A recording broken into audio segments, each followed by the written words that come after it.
кедей болып қалсам не істеймін деген сөзді көп ойлану керек емес, бай болып кетсем не істеймін деген сөзді ойлану керек. Қазақ халқы бай түсті ма, жоқ кедейлене түсті ма? Кедейлене түсті.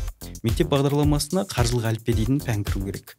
Айфонды армандайды, соны армандайды да кредит алады, сосын алып болғаннан кейін оның кредитсіз өмір болған арман болып кетеді ғой. Қанша ақша бар Қазақстанда? Егер де әрбір отбасы өзінің табысының 50%-ын азық-түлікке жұмсаса, ол кедей.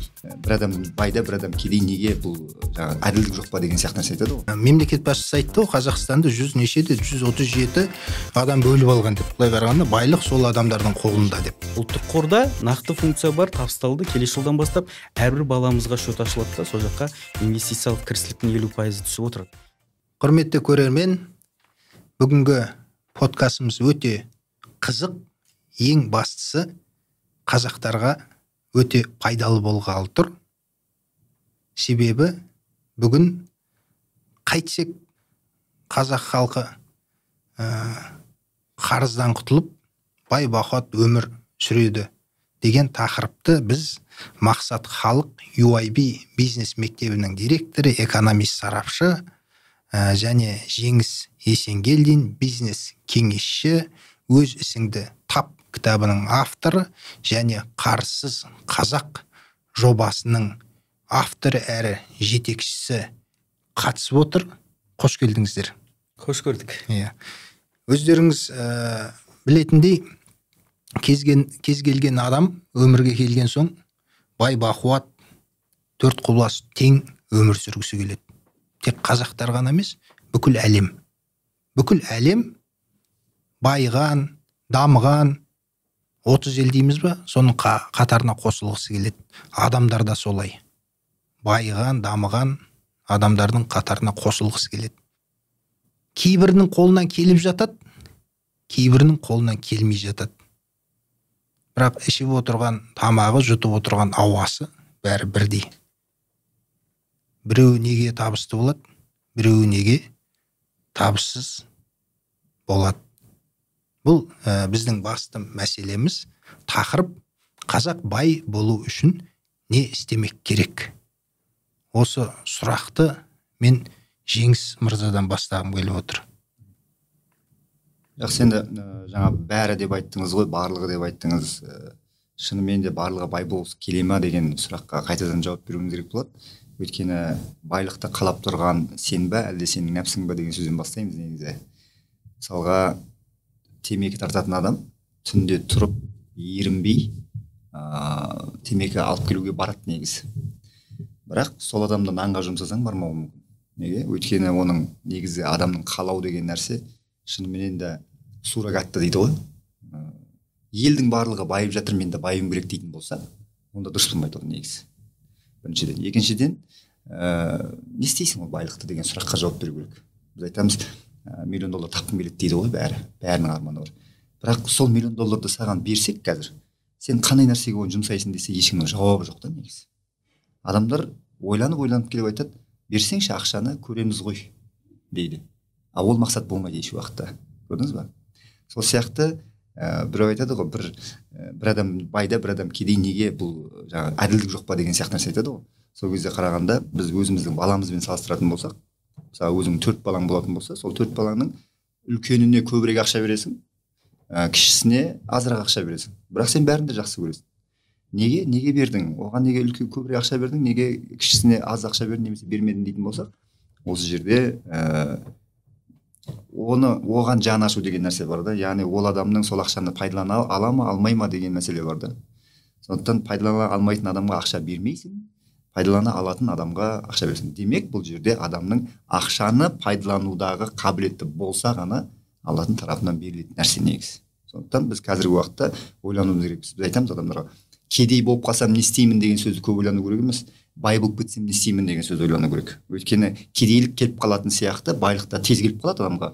Бірақ сол байлық қаншама адамда болды кезінде. Көп адамдар айтады, менде де болып еді дейді.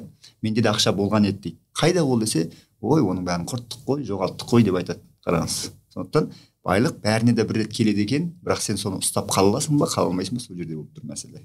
Сондықтан қазірден бастап бір мәселені ойлану керек. Егер мен бай болсам, мен ол нәрсе байлықпен не істеймін?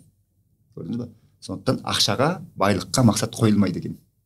Сол байлықты пайдаланатын нәрсе бар, істейтін нәрсе бар.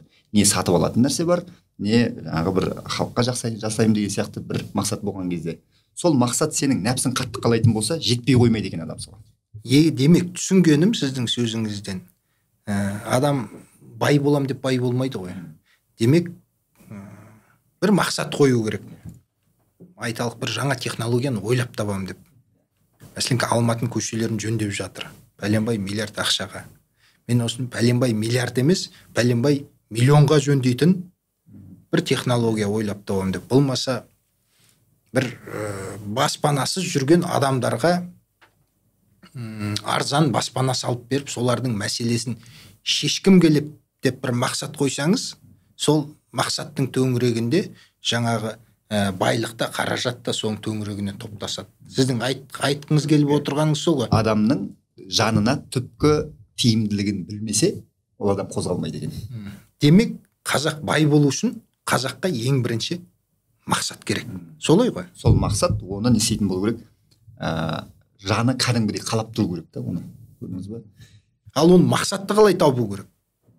Жақсы, мен де ойымды қосып отырайыншы. Мынау шын айту керек, рас енді экономикада өзі ішкі қызығушылықтардан келіп шығатын құндылық бар ғой, енді сөйтіп айтады. Үкіметті болсын, бизнесті болсын, халықты болсын, бәрін ішкі қызығушылықтар қозғайды алдыға қарай. Егер қызығушылық болса, онда ол өзі соған жете бастайды. Одан кейін екінші мәселе, жаңағы халық бай болу керек деген кезде, байлық деген түсініктің өзі кең да мағынасы. Әркім әрқалай түсінеді. Мысалға, кейбір адамдар мысалға 100 миллион доллары болып мен баймын деп айтуы мүмкін. Кейбір адамдар миллион теңгесі болса да, мен баймын деп айтуы мүмкін. Немесе жаңағы әйтеуір басым бүтін, жаңағы денсаулығым бар, жақындарым бар, бала шағам бар, сол менің байлығым деуі мүмкін. Сондықтан ол әр адамның жаңағы өзінің ішкі дүниесінен келіп шығады, қызығушылықтан келіп шығады. Бірақ енді сол қызығушылықтарды негізінде тудыру ол ұлттық идеологиядан пайда болады деп ойлаймын. Ол мемлекеттік саясаттан, жалпы бағыт бағдар беруден туындайды деп есептеймін. Менің түсінігімде. Сондықтан да жалпы өркениет елдердің бәрін қарасақ, сондай, мысалы Қытайдың өзінде де жүргізілгенде саясат солай болып, әрбір Қытай бай болу керек деген сияқты. Қазір енді сол миссиясына келіп қалған сияқты, өйткені 250 миллион байы бар қазір. Былай қараған кезде. Сонда ол мемлекеттің құраушы негізіне айналды да. Тура осы сияқты бізде де мемлекетте халық бай болу керек, әр қазақ бай болу керек деген идеология керек сияқты. Неге өйтіп айтып отырмын? Ондай идеология негізі алаштықтарда болған. Сондай идеология тамырда жатыр да, айтқанда. Мен негізі алаштықтарды өзім кейінгі уақыттарда да қатты зерттеп қызыға бастадым. Бүкіл зерттегендердің дүниесін бәрі қарасақ, қазаққа не керек, соның бәрін формуланың бәрін жазып кеткен да, керек дүниенің бәрін. Сондықтан да менің ойымша бізде жалпы экономика министрлігі деп айтамыз. Мысалға, үкіметтің алған бағыты қандай? Қандай мақсатты көреді, қандай елді көреді болашақта. Сол айқын емес қазір бүгінгі таңда. Сондықтан осы жақта да үлкен мәселелер жатыр.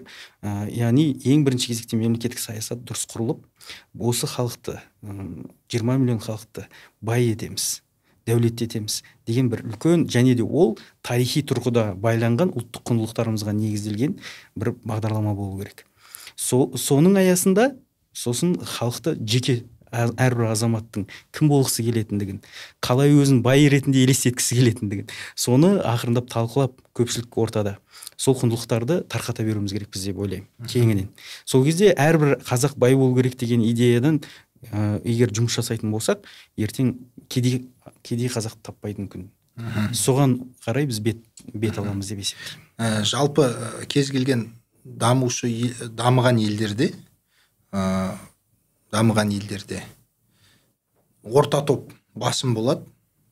Бір 10 мен 15% арасындағы айсбергтің жоғарысы өте дәулетті адамдар, және 10-15% адамдар мұқтаж жан болмаса да кәдімгі күнделікті күнін көріп жан бағып жүрген адамдар болып саналады. Осы тұрғыдан Мақсат мырза бір сұрақты тереңдеп айта кетейікші. Байлық жөнінде айтып кеттік қой. Байлық деген рухани байлық, басқа байлықтар. Біздің айтып отырғанымыз материалдық байлық. Байлықта емес, кәдімгідей күніңді көріп, ертеңгі күніңе алаңдамай, өзіңнің қауіпсіздігіңді сезініп, ертең аш қалмайтыныңды біліп, болашағыңа үмітпен ұйықтасаң түнде, соның өзі мәселен былай қарағанда байлық. баспанаң болса, көлігің болса, төңірегің бәрі жұмыс жасап, ақша тауып жатса деген сияқты, барам деген жеріңе барып жатсаң, сол байлық деп ойлаймын енді. Бір мәселе. Осы сіз енді не үшін сұрап отырмын сізден? Себебі сіз статистиканы жақсы білесіз, экономистсіз. Қазақстан халқының әл ауқаты жақсарды ма? Соңғы айталық 10-15 жылда. Әлде жақсарған жоқ па? Жалпағынан айтқанда, қазақ байи түсті ма? Жоқ, кедейлене түсті ма? Оны айтып отырған себебім былай да, егер мемлекет жылына 8-10% өсіп отырса, мысалы Қытай сияқты, баласы әкесіне қарағанда 4 есе жақсы өмір сүреді екен.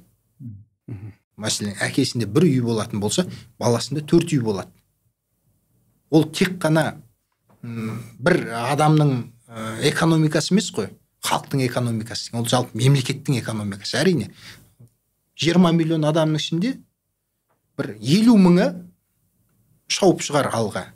Бірақ негізгі жалпы халық өйтіп шауып шыға алмайды ғой, жалпы мемлекет дамымаса. Осы тұрғыдан қазақ халқы байи түсті ма, жоқ кедейлене түсті ма соңғы 10 жыл? Кедейлене түсті. Неге дейсіз бе? Дәлеліңіз бар ма? Нақты статистикаға қарасақ, біз енді жалпы ішкі өнімге қарап бағалаймыз ғой. Осы көрсеткіш негізгі көрсеткіш, енді одан басқа қазір жақсы көрсеткіш жоқ.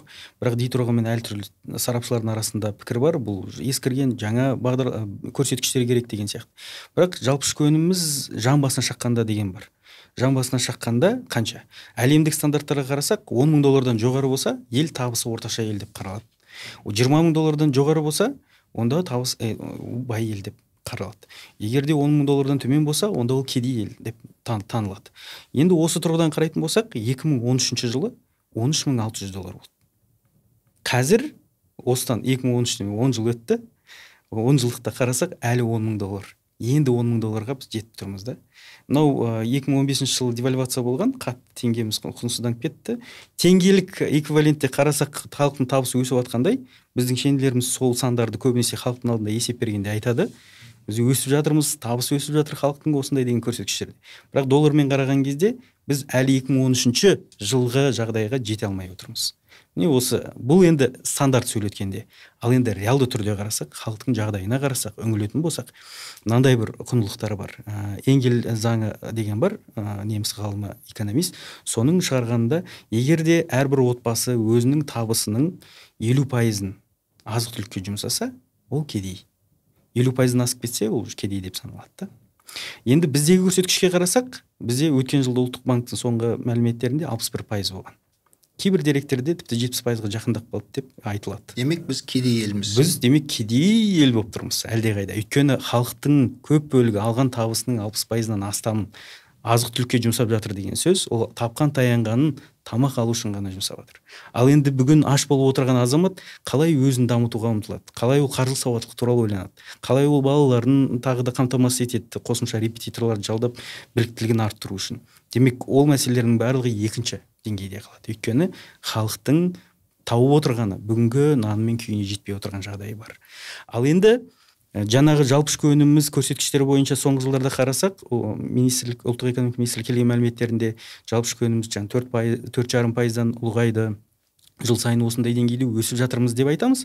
Жаңағы жан басына шаққандағы жалпы ішкі өнім бойынша 10 мың доллардан міне асты, енді табысы орташа елдердің қатарына қосылдық деп айтамыз. Бірақ та азық-түлікке жұмсайтын азаматтардың көрсеткіші бойынша қарасақ, біз Африка елдерінің деңгейіндеміз. Біз артта қалған елдердің, үшінші қатарлы елдердің деңгейіндеміз. Сондықтан осы тұрғыдан келген кезде біздің халқымыз шын мәнінде әдемі жалпы ішкі өнімнің сандарының артында жарысылған кедей ел болып тұр. Және сіз жаңа орта тап бойынша айтып қалдыңыз. Орта тап шын мәнінде қозғаушы күш. Жаңағы Қытайдағы 250 миллион халқы орта тап. Орта тап бізде 1% елімізде. Бірақ орта таптың өзіне елімізде дұрыс анықтама бермеген. Ол кім? Ол қандай табысы бар азамат? Сол туралы да әртүрлі экономистердің арасында қазір үлкен пікірталас бар. Бірақ менің көзқарасымша орта тап деп жатқызуға болады, егер айына 3 миллион табысы бар азамат болса. Менің көзқарасымша. Демек, ондай азаматтар бізде 1%. Түсінікті. Иә, сұрағыма толық жауап бердіңіз. Осы жерде мен Жеңіс мырзаға ойысқым келіп отыр.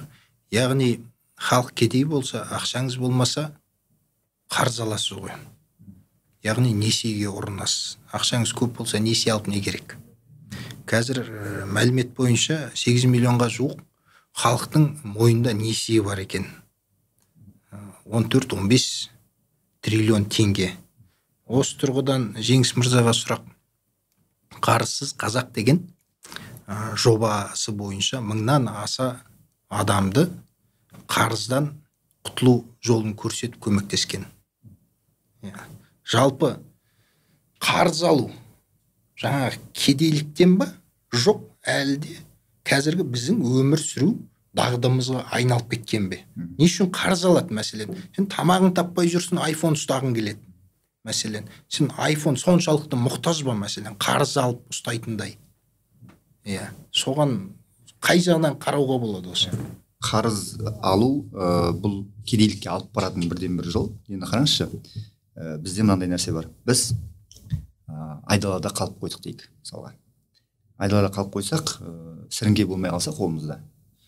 Біз енді сіріңке жоқ екен, мен енді үсіп өлетін шығармын деп отырмаймыз. Тамақ істемей отыра алмаймыз. Біз не болғанда да іздейміз ғой бір жолдарды. Сөйтіп, жаңағы мидың түбінен баяғы Робинзон Крузоны есімізге аламыз ба, әйтеуір бір өмірі жаңа ұмытып қалған бір кітаптарды есімізге алып, бір жерден көргенімізді алып, сонымен бірден алып тамақ істеп кетеміз да. Сонда артынан кейін ойлайтын болсақ, мен тапқыр екенмін ғой, мен мынаның бәрін қаяқтан білдім дейміз ғой. Бұл мәселе былай ғой, біздің қазақ жалпы ақылды халық болды ғой, ақылды халық қой енді. Бірақ мәселе қай жақта жатыр? Мынау маскүнем деген нәрсені айтамыз біз. Маскүнем, ең бірінші маскүнем аталу үшін ол бірден арақ ішіп бастаған жоқ. Оған бір депрессия келді, например, бір күйік деп айтады ғой, жаңағы бір көңілсіз бір мәселені шешу керек болды. Сосын шешу керек болғаннан кейін ол адамның басында бірнеше шешімдер бар. Қазір мен осы стрессті қалай шешемін деген шешімдер бар. Сол шешімдер келген кезде адамның басына мындай ой келуі мүмкін. Так, мен таудың басына шығып қайтайын, немесе досыммен бір сырласып қайтайын, немесе бір мешітке барайын, немесе мен ертеңгісін тұрып жүгірейін деген сияқты әртүрлі жолдар бар да. Соның ішінде адамның нәпсісіне ең бір жеңіл бір вариант бар. Ол адамның жаңағы нәпсінің жаман несі, ұсынысы деген сияқты. Сөйтеді айтады, 100 грамм сіз алсаңыз дейді ғой. Көрдіңіз ба? Яғни ми қайсысын таңдайды? Жалпы адамның миы экономия жасайды ғой. Әрбір нәрсеге жаңағы күш жұмсамаудың амалын деген сияқты. Соның ішіндегі ең оңайы ана 100 граммды қылқ етіп жұта салу да негізі. Сөйтіп жаңағы жұта салған кезде адамның миы сол процесті шешті дейді да. Программа успешно завершена болады ғой, былай айтқанда. Шешілді, проблема шешілді уақытша. Содан енді екінші рет тағы да сондай бір жағдайға түскен кезде адам тұрады да миы ана алдындағы варианттарды бермейді. Кешегі жаңағы успешный болған, жетістікке жеткен, опыттан өткен, тәжірибесіне өткен жаңағы нені береді да, тағы да 100 грамм ішкізеді сөйтіп. Ішіп, ең соңында маскүнем атанып кетеді да. Енді қараңызшы, не үшін бұны айтып жатырмыз? Мына қарызгүнем деген нәрсені мен шығардым қазір. Қарызгүнем болып кетті адамдар. Неге? Именно ол адам ең бірінші бір проблема пайда болды да. Проблема дегеніміз бір нәрсе алғысы келді, iPhone алғысы келді, киім алғысы келді, саяхатқа барғысы келді, бір проблема пайда болды. Сол проблема келген кезде адамның басына бірнеше шешімдер келеді. Так, мен үйдегі бір затты сатып жіберейін, немесе мен сабыр етейін, болмаса мен табысымды көбейтейін, әрекет жасайын, и соның ішінде кредит ала салайын деген тағы бір не бар? Нәпсінің ұсынысы бар. Ми қайсысын таңдайды? Ең оңай жолын таңдайды. Не істеймін мен? Сабыр етіп, дұрыс па? Сабыр етуге де не керек? Күш керек. Мен не істеймін? Үйдегі затты сатып жіберіп. Мен не істеймін? Табысты көбейтіп. Мынау тұрген ғой міне дейді да, сөйтіп жаңағы ана кредитті ала салады. Бірақ кредитті алған кезде мына нәпсі деген нәрсе сондай бір, нәпсімен көп жұмыс жасаймыз біз. Нәпсі деген сондай нәрсе, алған нәрсені, эмоцияны жетпейінше ол энергия шығарып тұра береді. Мысалға айтайық, сен бір машина алғың келді, сол машинаны қатты қызығатын болсаң, соған 10 миллион теңгені жинау үшін сен бірнеше рет жұмыс істеп жатқан кезде мына нәпсі соны қалап тұр ғой. Көрдіңіз ба? Күнде сені ерте тұрғызып жұмыс істетіп сөйтіп талпындырып тұрады. Ал енді қызын қарашы, сіз 10 миллион теңгеге кредитке алдыңыз ғой. Нәпсі көрді ғой ананы. Нәпсі көрді. Алғысы келген алды. Бір апта, былай айтқанда, ләззат алды нәпсі. Бір аптадан кейін нәпсіге қызық емес ол. Нәпсі енді тағы нәрсені байқап тұрады. Енді қызығын қараңыз, сіз кредитке 10 миллион теңге кредитке кірдіңіз, сіз ойладыңыз, кейін оны төлеймін деп ойладыңыз. Бірақ кредитке алған бойда нәпсі өзі басылды, қызығы басылды, үйдегі баланың ойыншықты ойнамай кететін сияқты сол. Сөйтіп нәпсі басылғаннан кейін, енді келесі айдан бастап сен құлшыныспен жұмыс жасамайды екенсің. Іштегі құлшынысты кім береді? Негізінде нәпсі адамға беріп тұрады құлшынысты. Ал нәпсі өзінің алатын алып қойды. Мороженені жеп алды деген сияқты. Көрдіңіз бе? Сосын адамда көңілсіздік пайда болады, көрдіңіз бе? Әрекетсіздік сол кезде пайда болады. Сосын жаңағы берген банкты қарғап, сілеп, сөйтіп жаңағы соны жамандап жүреді, көрдіңіз бе? Сол сияқты біз айтамыз, нәпсі балаға ұқсайды. Балаға мороженеді беріп қойып, бір аптадан кейін әнеу күні саған морожене алып беріп едім ғой. Енді мына жұмысты жасап таста десе, ол қайтадан морожене сұрап тұрады негізінде. Көрдіңіз бе? Сондықтан да біз қазір өзіміздің әлі таппаған табысымызды алдын ала алып қойып жатырмыз ғой. Проблема сол жерде болып тұр ғой. Көрдіңіз бе? Сөйтіп жаңағы адам не істейді? Енді ол проблеманы шешу үшін өтіріктерге жүгінеді уже. Айтқанда адамнан қашу, төлемей қойдың жолын іздеу, көрдіңіз бе? Сөйтіп бар энергиясын өмір бойы сол жаңағы өтірік айтуға, немесе екінші кредит алып мынаны жабуға, сондай бір махинациямен айналысып кетеді. Сонда ең соңында жаңағы енді көтерілейін десе, бұның басында уайым деген нәрсе тұрады, көрдіңіз бе? Білесіз бе, негізінде ең энергияны көп жейтін ол уайым. Адам баласы уайымнан азып кетеді. Бірақ адам баласы жұмыс істегеннен азбайды екен. Физикалық тұрғыда. Сондықтан басында кредиті бар адам, ол табыс табуға жасау керек болған әрекетіне кететін энергияны ойлануға жұмсап жатқан адам қалай табысты болады ол? Көрдіңіз ба? Айналып келген кезде формулағандай, кредит алған адам күннен күнге кедейлене береді ол. Қарап отырсаңыз, адам бір нәрсені армандайды, мысалы айфонды армандайды, соны армандайды да кредит алады, сосын алып болғаннан кейін оның кредитсіз өмір болған арман болып кетеді ғой. Енді кез келген мәселенің шешу жолы бар ғой. Мысалдар айтыңызшы, 1000 адамды, 1000-нан аса адамды қарызсыз қылған екенсіз. Бір-екі мысал айтып беріңізші осы сөзіңіздің. Бұл 16 күндік болған, негізінде 16 күндік методика. Бұл методикада арнайы схема бар. Енді біз енді философиямен көп айналыспаймыз. Схема бар. Күнде ең бірінші мынау адамның санасын өзгертеміз. Негізінде бүкіл нәрсе санада тұр ғой, көзқараста тұр ғой. Біз не болғанда да бұл адамды енді екінші рет қарыз алмайтындай шешім қабылдатып тастаймыз. Код қоямыз былай айтқанда. Жоқ, жалпы қарыз алу да жаман нәрсе емес қой мәселен да. Мүмкін кәсібіңді дамытуға, бір нәрселер істеуге деген сияқты. Егер сен оны төлейтін мүмкіндігіңе сенімді болып тұрсаң. Енді бұл жерде екі түрлі қарыз бар. Біреу ақымақ қарыз, біреу ақылды қарыз деп айтамыз. Ақымақ қарыз деген потребительский, тұтынуға арналған қарыз. Мысалға сіз каспи ретпен тамақ жейтін адамды көрген шығарсыз енді. Қараңыз, тамақ жеу үшін, немесе киім алу үшін, айфон алу үшін, машина алу үшін деген нәрселер, бұлар ақымақ қарыз деп саналады негізінде. Оған қарыз алуға болмайды негізінде. Ал егер бизнеске, яғни сіз бір қарызды алдыңызда, көбейту жолын, сол ақшамен көбейту жолында жасайтын болсаңыз, бұл ақылды қарыз дейді. Бұны яғни инвестиция деп айтады негізінде, көрдіңіз бе? Инвестиция. Егер сіз білімге алсаңыз қарызды, яғни білімді көбейеді ғой. Қандай да бір сіз алған қарыз, ол бір нәрсенің көбеюіне себеп болатын болса, оны ақылды қарыз деп айтамыз. Егер ол сізді артқа қарай тартып кететін болса, онда оны ақымақ қарыз деп айтамыз. Сондықтан адам осы жерде ажырата білу керек. Енді екінші мәселе, қазіргі уақытта не істеу керек деген сияқты. Қарызыңызды уайымдауды тоқтату керек, бағана айтқан сияқты. Көрдіңіз бе? Яғни келіссөз жүргізу керек, қарызгерге барып деген сияқты. Сосын жаңағы қай уақытта сіз сол уайым деген нәрсені тоқтатасыз, екінші мәселе пайда болады. Табысты көбейту. Емес болады. Айналып келген кезде қарыздан не шығады? Табысты көбейту шығады. Бірінші, ақымақ қарызға кірмеуге сөз беру.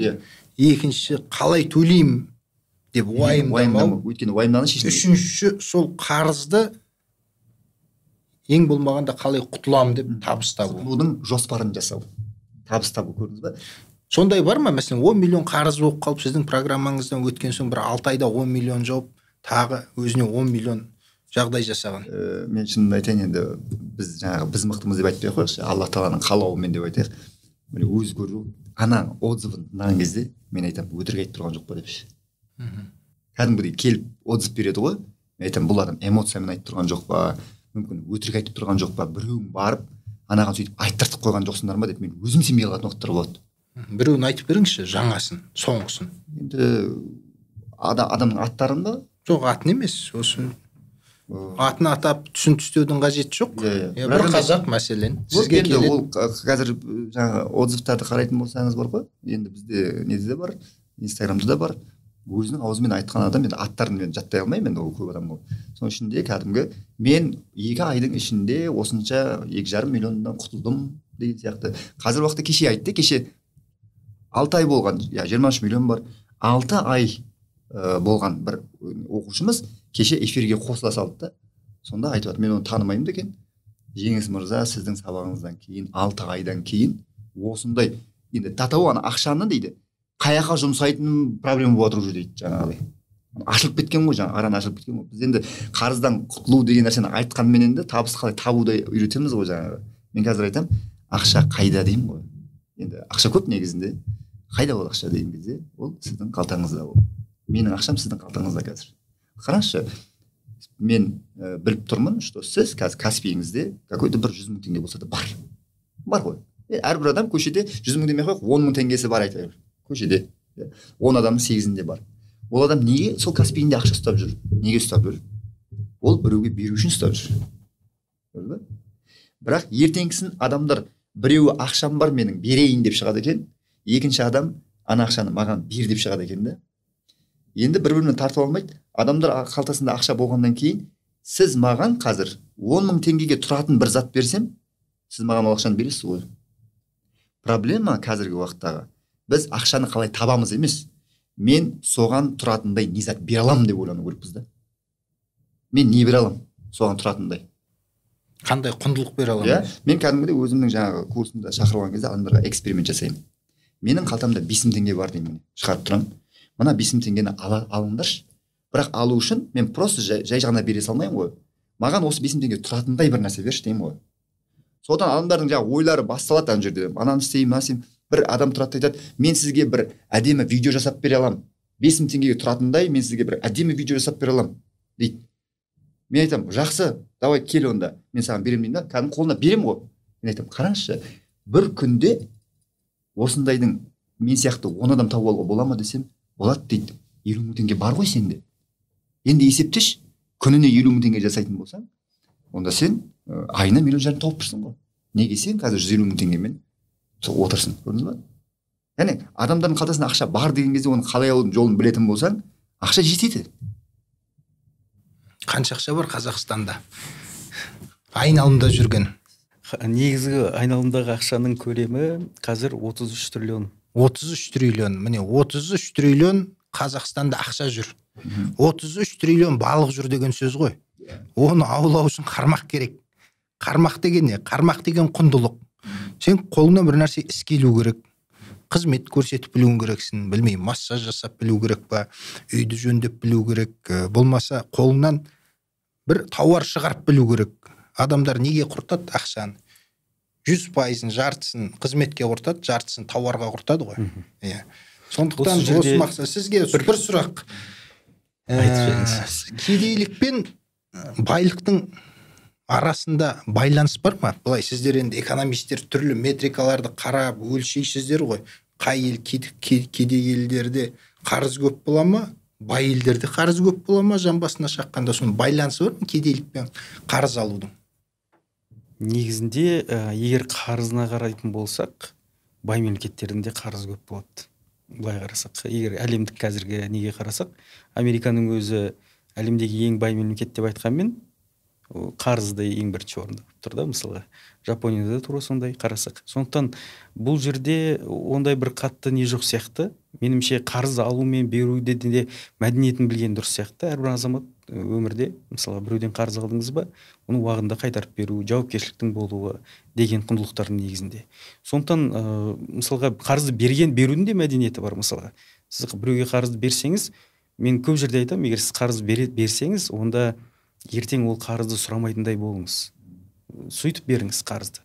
Ал егер сіз қарызды қазір беріп алып ертең сосын сұрап жаңағы нететін ондай дәрежеде болсаңыз, онда қарыз бермеңіз онда ешкімге. Міне негізгі мәдениеттер осындай. Ал енді жалпы айтатыным негізінде жаңағы несиеге де байланысты жаңа әңгімеміз болды ғой біздің. Осы тұрғыда несие алмау керек деген ұғым жоқ жалпы экономикада. Сіз қарыз да ала аласыз, несие де ала аласыз. Бірақ ол сіздің бюджетіңіздің 30%-ын аспасын деп айтылады да көп жерде. Ол несие дегенде қазір бөліп төлеу инструменті банктердің ол жап-жақсақ дүние. Мысалға сіз оны қазір ақшаңызды шығындап 100 мың теңге деп бір зат сатып алғаннан гөрі оны бөліп төлесеңіз 1-2 жылда, ол сіздің бюджетіңізге өте қатты салмақ түсірмейді. Табысыңыз деп айтайық. 300 мың теңге табыс тапсаңыз, айлығыңыз 300 мың теңге болса, сіздің айлық несиеңіз 100 мың теңгеден аспау керек. Солай ма? Иә. Сонда сізге ол несие ауыртпашылық түсірмейді. Және сіз ол туралы көп ойланбайтын боласыз. Негізгі әлемдегі көрсеткіш осындай. Бізде бірақ қарасақ, бөліп төлеуге көп зат алып тастайды да. Мысалы, бөліп төлеудің өзі жақсы дегенмен, мысалға көп зат алып тастайды, жаңағы 50%-дан асып кетеді. Қажет емес. Нәтижесінде ол кәдімгідей салмақ түсіреді. Оны төлей алмай қиналады, сосын оны төлеу үшін тағы несие алады, сөйтіп қиындыққа батып кететіндер бар. Ал бірақ егер әлемдік жаңағы көрсеткіштерге қарасақ, және Американың өзінде де қарасақ, кредит карт беріп қояды. Мысалға, сіз кәдімгідей өзіңіздің картаңызбен ақша төлеймін десеңіз, жоқ, сіз кредит картаңызбен төлеңіз дейді. Керісінше сол бізге керек дейді. Неге? Өйткені әлемде түсінген, мысалға, мемлекетте оқыған, егер көбірек халықты несиелендірсе, ол экономиканы жылдамдатады, ақша айналымын жылдамдатады. Ол жалпы ел үшін жақсы негізінде. Ал бірақ та бұл жердегі маңызды дүние, мән беретін дүние, ол несиенің пайызы. Ол жақта несие 2-3% болса, оны көтереді халық, оны бере беруге де болады, ондай несиені қайтару да жеңіл мысалға. Ал біздегі несиенің пайызы заңдастырылған түрде 56%. Ал енді 56%-ды заң бойынша бізде рұқсат етіп қойғандықтан, екінші деңгейлі банктер халыққа несие бергенде, жоқ дегенде 50%-бен береді. 1 миллион теңгені алып, 3 жылда егерде оның үстіне тағы 1,5 миллион теңге қайтарып жүрсе, ондай несиенің қандай қадір қасиеті бар. Ол тек қана азаматтарымызды өте қатты қиындыққа жаңағы түсіреді. Сондықтан да біздегі ең маңызды дүние осы несиенің пайыздарын түсіру. Бір енді сарапшылардың арасында біз көп айтып жүрміз, қазір 30%-ға дейін түсіруге болады деген ұсынысты айтып жүрміз. Енді екінші деңгейлі банктер өздерінің де жаңа рисктарын бәрін есептейді, тәуекелдерін қарайды. Сонда біз енді 44%-ға дейін түсіруіміз мүмкін деген қазір мәселелер айтылды. Бірақ біз сол күресті жалғастыра беру керекпіз, оны төмендету жағын. Енді шынында да бізде енді инфляция жоғары деп айтады, жаңағы тауарлар тез қымбаттап кетеді деген сияқты. Бірақ осымен де негізі үлкен күрес жүргізілу керек. Оның себебі неде? Бізде енді инфляцияның себебін көбінесе деген кезде шетелден келеді, импорттық инфляция болады деген сөздер көп айтылады. Бірақ та негізгі себебі ол өзімізде бір тауарды өндіре алмай жатқандығымызда. Өзімізде қандай да бір өнеркәсіптің өндірісін дұрыс жолға қойылмай жатқандығында. Егер де осы процестер бізде дұрыс жүзеге асатын болса, онда инфляция бізде түсетін болады. Одан кейін жаңа қарыз мәселесінде халықта түсінік те дұрыс емес та. Мысалға, сіз біреуден қарыз алсаңыз, соны қайтарып беруге тырысасыз. Бірақ банктен қарыз алса, кейбір адамдар қайтарғысы келмейді. Банктен алдым ғой, және ол кепілсіз несие, не істеймін ал қайтарып ал. Не істеп алсам да, басымды кесіп алсам да, қайтармаймын дейтін де кейбір азаматтар бар. Бірақ олар сол әрекетімен біздегі келесі несие алатын азаматтардың несиесінің өсіп кетіне, өсіп жатқандығына, пайыздардың өсіп жатқанына ықпал етіп жатқанын білмейді. Бізде көбінесе осы проблемалық несиелер жиналып қалған көптеген банктердің сол көп азаматтардың қайтармай қойғанынан болып отыр. Ал соның барлығын енді банктер келесі рет несие берген кезде, так дейді, 3 адамға несие бердік, бір адам қайтармай қойды. Демек, мына 2 адам қайтарады сауатты, мына адам қайтармайды. Демек, одағы қайтпай қалатын тәуекелді алады да, несиенің пайыздарын мына 2 адамға төлеткізеді. Нәтижесінде біздегі несиелердің пайызын жоғары болып тұруында бір жағынан себебі сол. Сондықтан біз осы мәселелерді жан-жақты қарастыруымыз керекпіз. Әрине азаматтарымыз да түсініп қарау керек. Ал екінші жағынан бізде ақша несие саясатында үлкен олқылықтар бар. Солар дұрыс жүргізу керек. Құрметті көрермен, біздің негізгі бұндағы мақсатымыз қарызды қорқынышты етіп көрсету емес. Өзімде жаңа Американы мысал еттіңіз, мен 2 жыл тұрғам, сонда Американың барлығы қарызбен өмір сүреді. Жоғары білімді қарызға оқиды. Бүкіл жаңа баспаналарын бәрін қарызға алады, ипотекаға алады. Бір жағынан ол да түсінікті, бір жағынан несиесі төмен, екінші жағынан бізде де солай ғой. Біреудің үйін жалдап тұрғанша, отбасы банкқа аз-маз ақша жинап, сол жалдап тұрған ақшаңды сол несиеге алған, ипотекаға алған қарызыңа құйып тұрсаң, бір жағынан өзіңнің мүлкіңе инвестиция болады. Я болмаса негізі бәрі солай деп ойлаймын. иә, 6 ай Негізі бәрі солай деп ойлаймын. 6 ай телевизорге болмаса тоңазытқышқа ақша жинап, 6 ай бойы ақша жинап, телевизор көрмей тоңазытқышсыз өмір сүргеннен бөліп төлеу арқылы телевизор болмаса тоңазытқышты алып алсаңыз, иә, соны ақшасын төлеп тұрасыз. Бірақ сіз 6 ай бойы қолданып тұрасыз. Жақсы ғой ол бәрі. Проблема пайызында болып тұр ғой. Бөліп төлеу деген нәрсе ол енді бір адамға мысалға айтаңызшы, мен сізге осылай бөліп төлеуге рұқсат берейін дейтін болса, қандай жақсы адам ғой негізінде. Бірақ проблема пайызында болып тұр да негізінде. Яғни біздің шариғатымызда да алып келген кезде несиенің тек қана пайызында тұр проблема. Көрдіңіз бе? Осы пайызға кірмеу мәселесінде ғой. Енді мен жаңа сіздің сөзіңізге тұздық етейін деп едім. Мен өзім 10 жыл бойы мемлекеттік қызметте жұмыс жасадым. Мен бір байқаған нәрсем мемлекетте екі түрлі тиімділік бар. Мемлекетке тиімді ма, халыққа тиімді ма деген сұрақ болады. Әрқашан солай болады. Сонда енді мен түсінген көбіне халық мемлекетке арқа сүйейді ғой. Мемлекет маған бір нәрсе жасап береді деп ойлайды ғой. Ең дұрыс емес мәселе осы жерде. Қай уақытта сіз мемлекет маған бір нәрсе жасап береді дейтін болсаңыз, онда сіз мемлекетке тиімді болғанша істеп жатқан болуы мүмкін. Көрдіңіз бе? Мысалға, қарыз саясаты, несие саясаты қазір мемлекет халық үшін жасап жатыр ма, әлде мемлекеттің қоры үшін жұмыс жасап жатыр ма? Екеуін айырып алу керек та. Сол кезде біз айтамыз ғой, мемлекетке қатты арқа сүйеме дегеніміз, қазір біз мемлекеттің системасынан да ақылдырақ ойлануымыз керекпіз біз. Мемлекет маған не істейін деп жатыр, бізді пайдаланайын деп жатыр ма, әлде бізге жасап берейін деп жатыр ма деген сияқты. Сондықтан мысалға мынандай мәселе болды бізде. Ақтөбеде факел бар. Факел жаңа мұнай, мен енді мұнай саласында істедім, мұнайым бар. Осы мұнайдың жаңағы моржасы жанып тұрады постоянно. Қараңызшы, газ жанып тұрған кезде жалпы экологияға өте жақсы емес жасайды ғой. Енді адамдарға ауру болуы мүмкін, экологияға ол жанып тұрған дұрыс емес негізінде. Енді қараңыз, енді мынандай ұсыныс жасаймыз. Сіздер мына факелді тоқтатуыңыз керексіз. Өйткені адамдар ауланып жатыр қазір. Десек, енді шетелдік инвесторлар ғой енді. Олар айтады, біз оны жаба алмаймыз. Жабу үшін үлкен завод салу керек дейді. Сосын біз айтамыз, жақсы айыппұл саламыз, не болғанда жабасындар. Өйткені халық уланбау керек. Сол кезде мемлекетке мынандай сұрақ келеді. Оның жанып тұрғанынан дейді, негізі мемлекетке көп ақша түседі. Алып тұрейік. Қараңыз. Ал оны жауып тастағаннан жақсы халықтың денсаулығы жақсарады. Осы жерде проблема пайда болады ғой. Мемлекетке тиімді жағын істейді ба, адамдарға тиімді жағын істейді. Енді оны жауып тастасаңыз, анау тұратын халық жұмыссыз қалады ғой. Бұл жақтан бір бағытта емес, екі-үш жағынан қарау керек. Біз талқылайтын нәрсе емес. Даже бұл секрет деп айтсақ болады. Бұл нәрсені айтуға болмайтын нәрсе. Менің көз алдымда болған нәрсе. Оның шешімі қалай екенін мен араласа алмаймын оған. Өйткені ол құпия. Енді айтайық, мәселе, бүткіл мәселе осылай болып жатыр ғой бізде. Қазір осы тұрған кезде мемлекет өзінің қорын ойлап жатырған бір мәселелер бар, халықтың қорын ойлап жатқан мәселелер бар. Оны ешкім айтпайды. Біз адамдар ретінде қазірден бастап өзіміздің жағдайымызды өзіміз жасауымыз керекпіз негізінде. Арқа сүймеу деген осы. Осы жерден тағы бір сұрақтың жалғасы. Мемлекет деген бұл монстр, білмеймін, бір динозавр емес қой, бұл мемлекет деген ұғым. Ал шынында да мемлекет деген біз, әрбіріміз мемлекеттің бір 20 миллион мүшесі болса, адамның мүшесі сияқты. Соның әрқайсымыз бірміз. Осы тұрғыдан келгенде мемлекет бір адамнан басталады.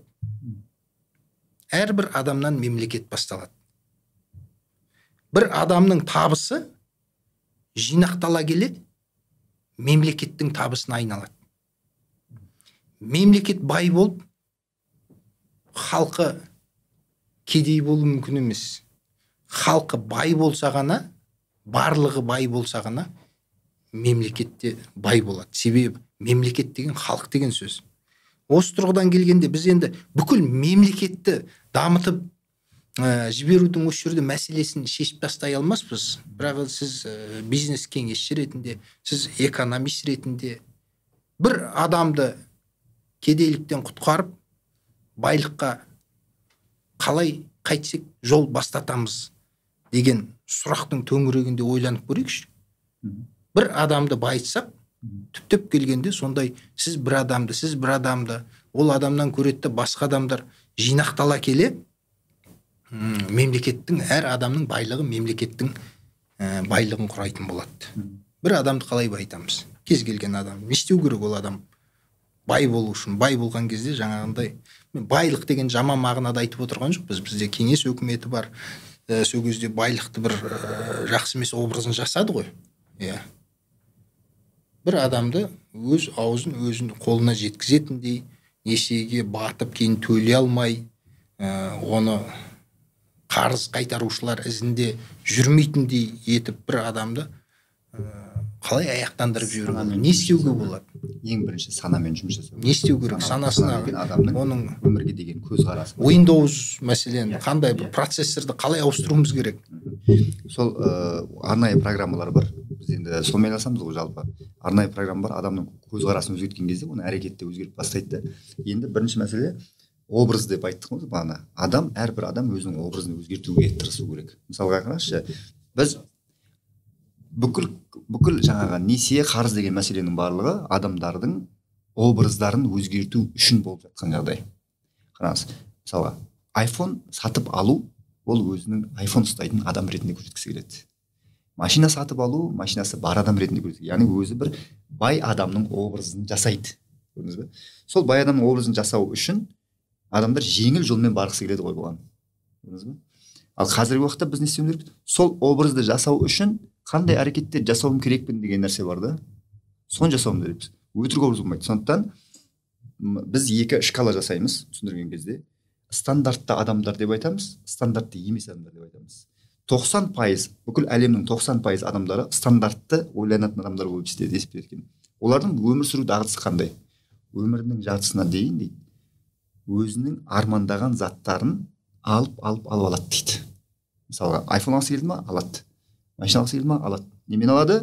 Әлі жұмыс жасаған жоқ әлі. Не ол? Қарызға кіріп алады, немесе жинаған ақшасын алып алады. Сөйтіп жүрген кезде 40 жасқа келді.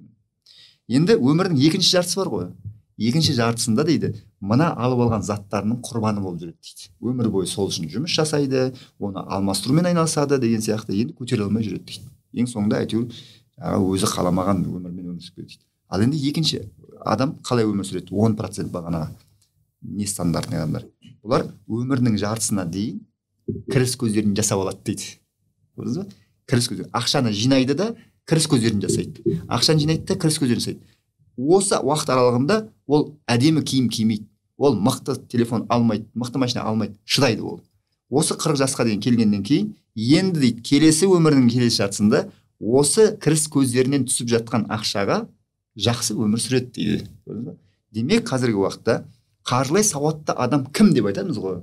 Көп адамдар айтады, үйі бар адам деп айтады, немесе кредиті жоқ деп адам айтады, ақшасы көп адам деп. Жоқ, қаржылай сауатты адам деген сөз өзінің тұрақты шығындары бар, адамның тұрақты шығындары бар. Ай сайын кететін тұрақты шығыны бар. Сол тұрақты шығындарын жауып тұратын кіріс көздері болса ғана. Көрдіңіз бе? Мысалға айтайық, сіз қазір 1 миллион теңге табасыз. Үйіңіздегі тұрақты шығыныңыз 500 мың теңге деп айтайық. 1 миллион теңге тауып жүрсіз, 500 мың теңге құртасыз.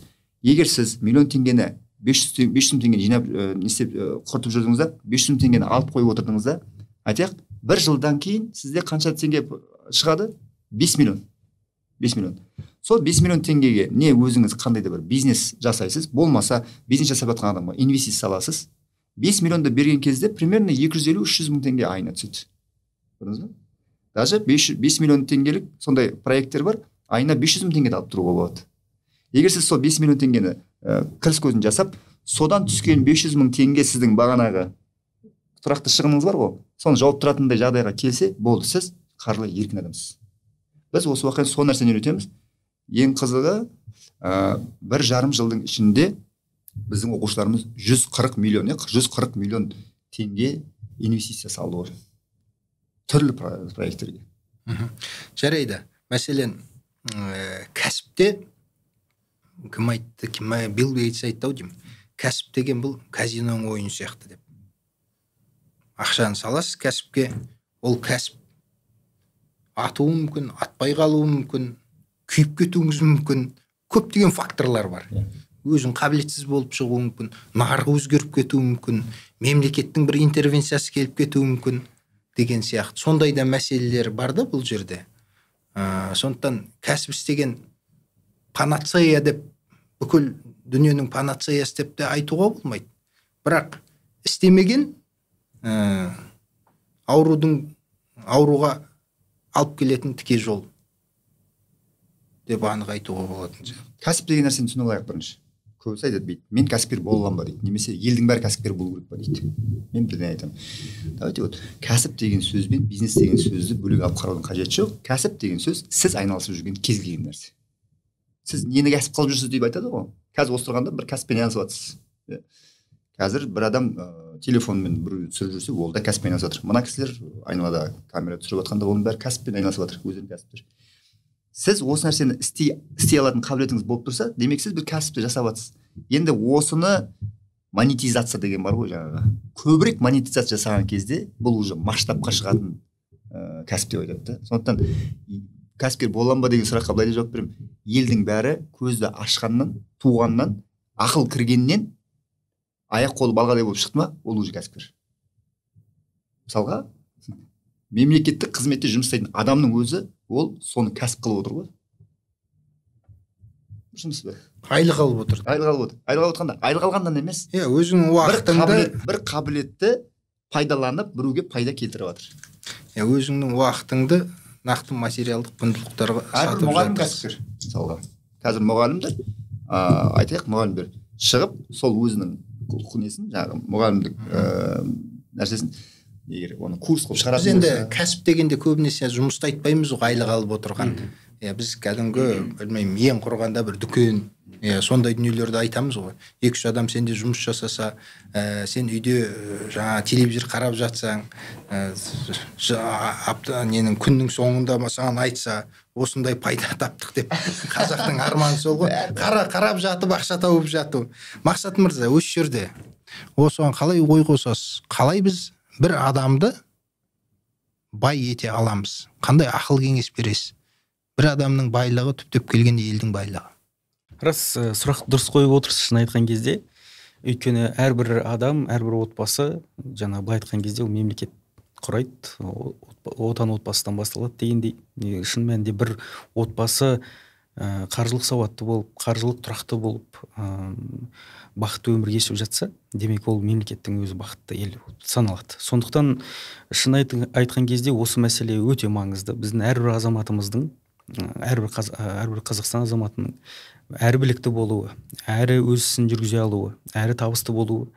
Ал енді оған шын айту керек, өте көп факторлар бар. Біз енді сөзіміздің басында жаңа мемлекетті қозғадық, мемлекетті бір қояйық, үкімет деп айтамыз мысалға.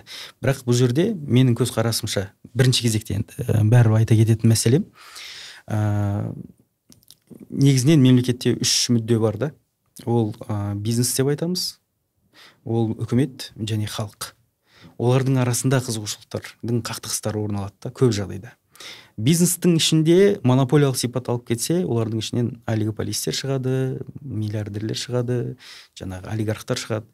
Солардың мүддесі егер бір мемлекетте жүріп кетсе, ондай мемлекет ешқашан бай болмайды.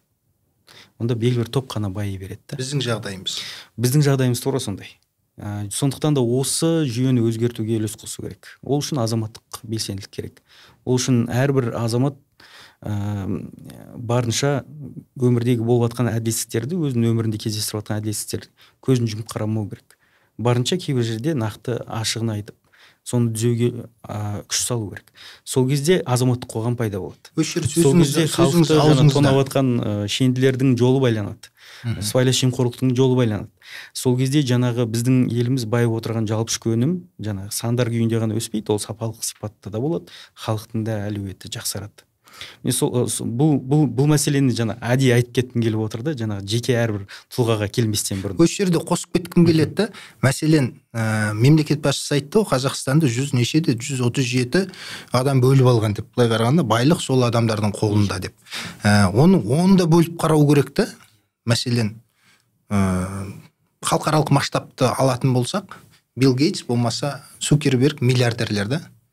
Бірақ ол бір нәрсені ұрлап, болмаса жаңағы мемлекеттік саяси топтармен байланысып, жаңа елдің қазынасына ертерек қол жетіп, шетелге сатып өйтіп байыған жоқ, ол өздерінің идеясын іске асыра бастады. Қазақстанда дәл сондай, мәселен Каспий банкті алайық. Бізде талай банк бар ғой, бірақ Каспий банк өзінің ісімен жаңа технология әкелу арқылы финтек Қазақстанда өте жоғары деңгейге дамыта отырып, олардың негізгі акционері миллиардер болды. Біз соны жаңа 130 адамды бәрін бір жерге қосып жіберуге де болмайтын шығар деп ойлаймын да. Өзінің еңбегімен миллиардер болған, тек еңбегі емес, оның жасап жатқан ісі, мәселен ісінен көп халық игілік көріп отыр. Солай емес пе? Дұрыс. Бір ремарка. Өте дұрыс, келсем. Жаңағы өзінің кәсібімен, өзінің біліктілігімен, кәсіпкерлікпен айналысып байып жатқан азаматтар болса, оған тосқауыл қоймау керек, керісінше оларды үлгі көрсету керек. Ал енді бізде көбінесе біздің Қазақстандағы жағдай деген кезде 90 жылдарда сол көптеген мүліктер, көптеген активтер дейміз ғой, жай тарқатылды ғой халыққа. Сол кезде соны басып алып, иемденіп байып шыққан азаматтар бар. Олар енді сол активтерінен, сол жағдайларынан айырылысы жоқ, және де соны одан ары бай үстіне байы бергісі келеді. Оны бір ғана көретін жолы сол жаңағы заңдарға өзгерістер енгізу, өздеріне ыңғайлы жағдайлар жасау, депутаттардың арасынан лобби құру, сондай сыбайластықтың нәтижесінде бізде өкінішке қарай халық кедей болып баратыр. Негізгі мәселе осында. Сондықтан қазір енді шетелге шығарып кеткен активтердің де көлемін айтып жатыр. Ол бір жерде 160 миллиард доллар дейді, бір жерде 100 миллиард доллардың үстінде дейді ұлттық экономика министрлігінің мәліметтерінде. Көп жерлерде 200 миллиард доллар дейді. Енді 200 миллиард доллар деп қарасақ, ол Қазақстан бір жыл жалпы ішкі өнімі ғой. Бір жылда шығаратын өнімдерінің көлемі. Сонда бір тұтастай бір Қазақстан шетелде жүр деп айтуға болады. Оны енді алып келгенмен халыққа таратып бермейді ғой. Оны енді жол салады, мектеп салады, сондай дүниелерді шешеді. Сол біздің мақсат мырза, бір адамды қалай байытамыз? Не кеңес бересіз? Көріп отырған қазір. Рас айтып отырған сөзіңіз. Мен енді осы жер көп сұхбат беріп жүргеннен кейін осы мәселеде қазір ойымды пікірімді айтып жатырмын. Шетелден келе жатқан активтерді қайтару мәселесінде, соның төңірегінде мен ұсынысым сонда айтып жатырмын да, жаңағы ұлттық қорға түсірейік ол қаражатты. Арнайы шот ашып оған түсірудің қажеті жоқ. Өйткені ол Қазақстан халқына сияқты қор болады. Қазір бір кезде айтылды, бір жыл бұрын. Қазір ол қор туралы көп айтылмайды. Сондықтан да ондай сипат болып кетпес үшін ол қаражаттың барлығы ұлттық қорға түссін. Ұлттық қорда нақты функция бар, табысталды. Келесі жылдан бастап әрбір баламызға шот ашылады да, сол жаққа инвестициялық кірістіліктің 50% түсіп отырады. Бұл да енді әрбір отбасыға берілетін мемлекеттен қандай да бір көмек болмақ. Бірақ оның үлесін біз еселеп арттыра аламыз. Егер де осы шытқа шығып кеткен 200 миллиардтан түсетін қаражатты біз тікелей ұлттық қорға түсіретінін талап ететін болсақ, сонда ол ешкімнің қалтасына кетпейді, оған біреулер керін жармаспайды. Ол әрбір отбасының бюджетіне, әрбір баланың шотына аударылатын болады. Бұл енді кішкене болса да әсер ететін дүние, жаңа жекеге әсер етеді. Енді бір жақты қарауға болмайды. Яғни мемлекетіміз бізге, үкімет бізге барлық жағдай жасап беру керек. Мен ештеңе істемеймін керекпін деген бұндай психологиядан бізде аулақ болу керекпіз. Біз осы мемлекетте өмір сүріп жатырмыз. Енді біз бұл мемлекеттің көркеюіне қалай үлес қоса аламыз? Өйткені қандай жағдай болса да бұл мемлекетте ертең біз өмір сүреміз, біздің ұрпағымыз өмір сүреді. Ал олардың өмірі жақсы болу үшін не істеуіміз керекпіз? Қалай қадам қимылдауымыз керекпіз? Міне осы мәселе әрбір отбасының алдында тұратын шарт деп ойлаймын. Енді осы жерде қаржылық сауатты болу керек деген түсінік шығады. Ал қаржылық сауаттылықты біз қалай қалыптастырамыз? Осы салаға біз кеңінен келу керекпіз деп ойлаймын. Бірінші кезекте әрине әрбір азаматтың өзінің қаржы сауаттылы болуы, қалай кірістерді басқару керек, қалай шығыстарды басқару керек, шығындарды қалай азайту керек, қалай кірістерді көбейту керек. Міне осы турасында қарапайым ғана экономиканың, қаржыгердің заңдары бар. Соларды біліп алса, оның өзі оны бір дәрежеге ұлғайтады. Қарапайым ғана егер қаржыгердің алтын заңдары бар, егер қаражатыңыз болса, оның барлығын бір ұяшықта сақтамаңыз дейді. Оны үнемі бөліп сақтаңыз. Бұл тура кеңес, және сіз өзіңіздің жинақтарыңызды сақтап қалудың әртүрлі, жаңағы бәрін доллар алып қоятындар бар мысалға. Табыс алдыма барып жүріп доллар алып қоятындар бар. Ал егер де сіз оны бөліп сақтап жүрсеңіз, доллар өсті ма түсті ма сізге ешқандай әсер етпейді. Содан кейін екінші мәселе, қаржыгердің заңы бар. Егер де дейді, барлығы сатып жатқан кезде сіз өз мүлкіңізді сатпаңыз дейді. Барлығы сатып алып жатқан кезде сіз сатып алмаңыз дейді. Екі жағдайда да ұтылып қаласыз дейді. Ол кәдімгі қаржыгердің алтын заңдары. Өйткені бәрі сатып жатқан кезде сіз барып сататын болсаңыз, онда ол кезде бәрі төмен бағада болады. Сіз өзіңіздің мүлкіңізді арзан бағада өткізіп қоясыз. Егер бәрі сатып алып жатқан кезде барып, ойбай ертең қымбат болып кетеді, сол жерден алып қалайын деп жүгіріп барсаңыз, онда ол жерде міндетті түрде спекулянттар болады, бағаны алаяқтар болады қаржылық, сізді қиындыққа әкеп түсіреді. Сондықтан осындай қарапайым ғана кеңестер бар берілетін. Сондықтан менің ойымша осындай қаржыгердің алтын заңдары дейді, осындай ақпараттарды біліп алсақ, әрбір отбасы белгілі бір дәрежеде өзінің қаржылық шешімдерін қабылдаған кезде парасатты, ақылды шешімдер қабылдай бастайды. Ал енді ұзақ мерзімде не істеуіміз керекпіз? Біз енді үлкен кісілерді көп өзгерте алмаймыз. Сондықтан да бұл үлкен жаңағы ұлттық идеология керек дегенім басындағы сол тақырыпқа келеміз да. Яғни бұл жүйелі түрде біздің мектеп қабырғасынан бастап балаларымызды арнайы қаржылық білімге де баулу, олардың азамат болып қалыптасуына үлес қосуға атсалысуымыз керекпіз. Осы тұрғыда мен көп жерде ұсыныс ретінде айтып жүрмін, мектеп бағдарламасына қаржылық әліппе дейтін пән кіру керек. Және ол 3-4 сыныптарда оқыта беруге болады. Неге? Өйткені осы соңғы уақыттарда Гарвард университетінің шешімі шықты, зерттеу нәтижесінде балаларға 7 жастан бастап қаржылық білім бере беруге болады деген. Демек, біз бірінші класстағыдай жаңағы әліппемен қатар емес, бірақ 3-4 сыныптарда сондай пән енгізуге болады. Кейін 6-7 сыныптарда экономикаға кіріспе. Сосын бітіретін 9-10 сыныптарда кәсіпкерлік негіздері деген сияқты. Ол біз уже ұрпағымызды бітірген кезде қазіргі нарықтық өмірге дайын қылып шығарамыз да. Көп жаңағы алаяқтарға алданбайтындай, депозиттердің тілін білетіндей, жаңағы инвестицияның қандай түрлерін білетіндей уже азамат болып шыға келеді. Міне осындай бір ұсыныс бар, бірақ әрине бізде тағы да білімдегі қиындықтар бар. Кім ертең мұғалім болып барады ол жерге? Өйткені экономикаға кіріспе деген пәннің кіргізілгеніне біраз уақыттар болды. Мен өзім университетте сабақ бергеннен кейін бірінші курстарға сабақ бердім экономикалық теория деген пәннен. Сонда балаларға қол көтеріңіздер, кім экономикаға кіріспей өтті десе, көп азаматтар қол көтереді. Бірақ соның ішінде жақсы жеке мектептерде оқыған балалар оны тіпті ағылшынша оқып келеді. Мінекей ағай, сіздің лекцияңыз менде ағылшын тілінде тұр деп көрсетеді. Ал кейбір балалардан сұрасам, біз өттік дейді, бірақ бізге библиотекадан береді, жаңа кітапханашы апай сабақ беріп еді, немесе географиядан беретін мұғалім беріп кетіп еді деген сияқты сөздер айтады. Демек, кім сабақ береді, соларды да біз орталықтандырылған түрде дайындауымыз керекпіз деп ойлаймын. Сосын қаржылық сауаттылықты орталықтандырылған түрде дамытуды ұсынамын. Неге? Өйткені бізде қазір fingramota.kz деген сайт бар. Ол қаржылық қадағалау агенттігінің беріп отырған сайты. Ол жерде түрлі қаржылық сауаттылықты арттыру бойынша видеолары бар, бәрін салған. Бұрындар қазақшасы нашар болатын, қазір жақсарып та қалды. Бірақ менде сұрақ, неге ол fingramota.kz деп айтылады да? Қарапайым халық бізде ауылда ғой. Олар отырып fingramota.kz деп іздемейді, ол қаржылық сауат kz деген неге болмайды қарапайым ғана мысалға. Осындай бір мәселелердің егер түйінін шешіп тастасақ, онда орталықтарынған жерде бір жерде дұрыс ақпарат беріледі да, азаматтарымыз тез қажетті білімді қол жеткізіп отырады.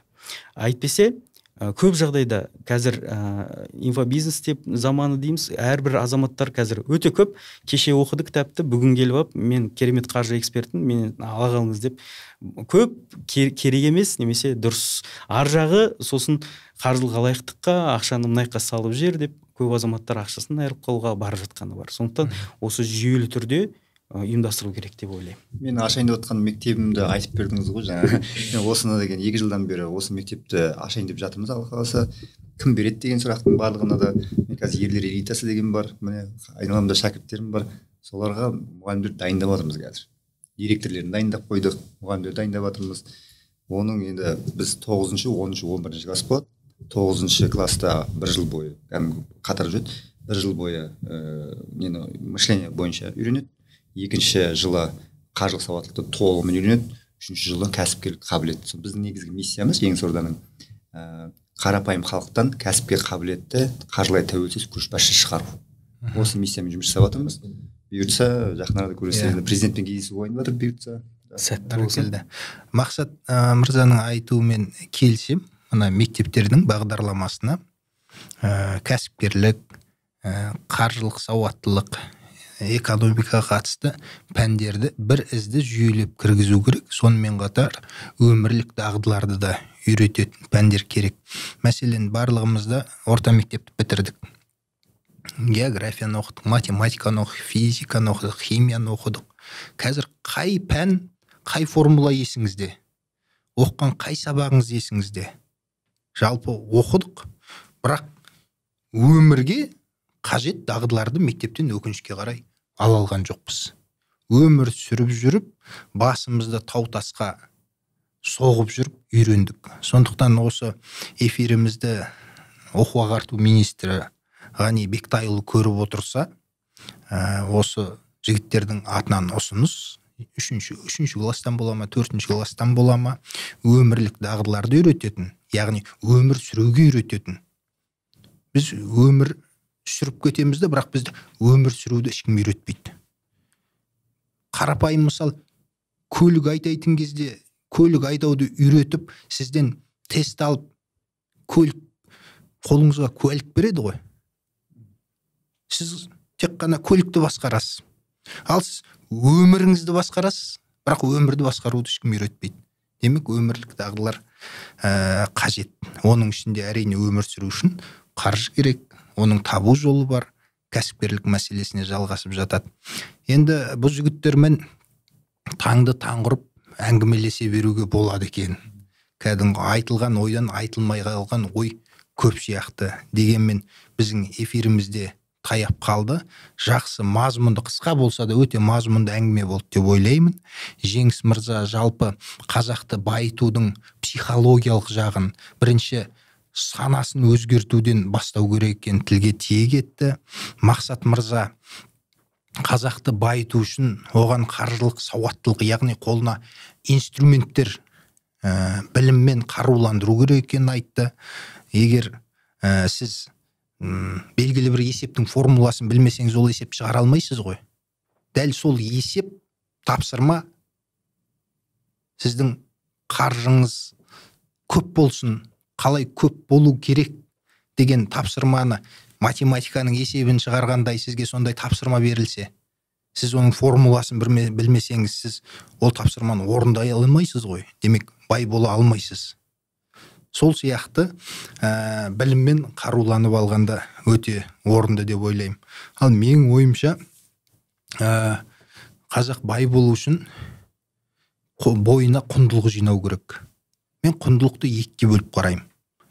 Біріншісі адамгершілік құндылықтар, екіншісі кәсіби құндылықтар. Адамгершілік құндылықтар дегеніміз ол ар ұят, адалдық деген сияқты кәдімгі адамгершілік құндылықтар. Егер сіз адал болмасаңыз, бір адаммен кәсіп істеп оны алдап кетсеңіз, ол адам сізбен енді кәсіп істемейді. Ол және төңірегіңізге айтып жүреді. Ана адаммен кәсіп істеуге болмайды, өтірік айтады деп. Ол да сіздің кәсіп істеуге, баюыңызға кедергі келтіреді, аяғыңызды тұсап қояды. Екінші кәсіби құндылықтар. Бұл білім білік. Барлық адамда 24 сағат уақыт. Бір адамның уақыты 100 теңге тұру мүмкін да, бір адамның уақыты, 1 сағат уақыты 1 миллион тұру мүмкін. 1 миллионды құр Жеңіс мырза айтқанда бір бере салмайды ғой. Құндылығыңыз болу керек, қолыңыздан бір нәрсе келу керек. Сіз 1 миллионға беретіндей адамға қызмет көрсетуіңіз керек. Болмаса 1 миллионға сатып алатындай бір тауар шығаруыңыз керек деген сияқты. Сондықтан бай болу үшін менің ойымша барлық осы қатысқан азаматтардың пікірін қолдай отырып, ең бірінші қазақ бойына адамгершілік және кәсіби құндылықтарды көбейту керек деген пікірім бар. Осымен біздің не істемек керек деген кезекті бағдарламамыз аяқталды. Жігіттерге келіп қатысып ойын бөліскеніне рахмет айтамыз. Осы біздің эфиріміз біраз адамның жанына азық болады ғой деп ойлаймыз. Рахмет.